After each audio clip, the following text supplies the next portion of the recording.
Hey, see, this is Eventful. I'm at the Ava Gardner Museum in Smithfield, North Carolina. And joining us now is the Executive Director, Lynell Seabold. Hey, Lynell, how's it going? It's going really well. We're getting ready for a big weekend here.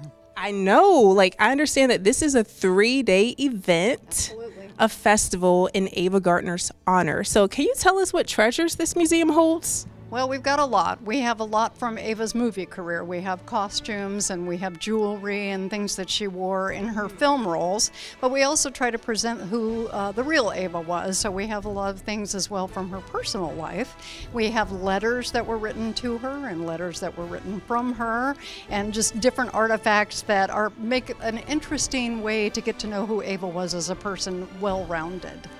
Absolutely. From her humble beginnings growing up here in North Carolina and then moving on to her film career in Hollywood, that is just remarkable. Yeah, she was quite a well-rounded person, as I said, and she had a very big and eventful life. Why is this festival a significant piece and valuable part of history? I think because it brings Ava out into the open again. You know, people tend to forget. They go to a museum, they've seen it once, and then they move on and go on with their lives. We have this festival to bring everybody together every year that love Ava. And this gives them a focal point for where they're going to go in October. They're going to go to the Ava Gardner Museum.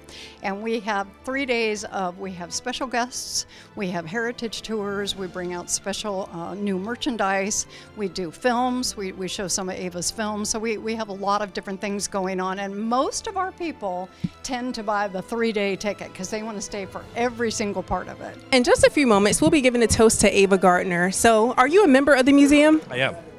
And how long have you been a member? 10 years. 10 years? Oh, wow. So what's your favorite Ava Gardner film? Night of the Iguana. Night of the Iguana. That's a good one. Yes, it's a wonderful film. Have you seen Showboat? Many, many times. It's my favorite musical movie. Would you mind telling us about this replica that you made? So it's a replica of a dress that was worn by Ava Gardner in the musical Showboat. And the costumes were designed by the designer Walter Plunkett. And this is probably one of the most iconic looks from that film that Ava wore, and it's an image that you see all the time. It was a bit of a process. So once we got the scale right, that was fine. And then we were trying to work out the front to do this. Jonathan was doing the images and I was printing them out on pieces of paper and cutting them out. And we could get one side to work, but we could never get the other side to work. And it took us a few days to realise what the problem was, and what it was that the original fabric was a woven fabric, so they used both sides of the fabric, which is something that we couldn't do with this. So we actually had to have a left hand and a right hand piece of fabric printed to get the effect. Yeah. Joining us now is the author of Hometowns to Hollywood. Annette, thank you so much for joining us. Oh, thank you so much for having me. I appreciate it. So tell us about this book.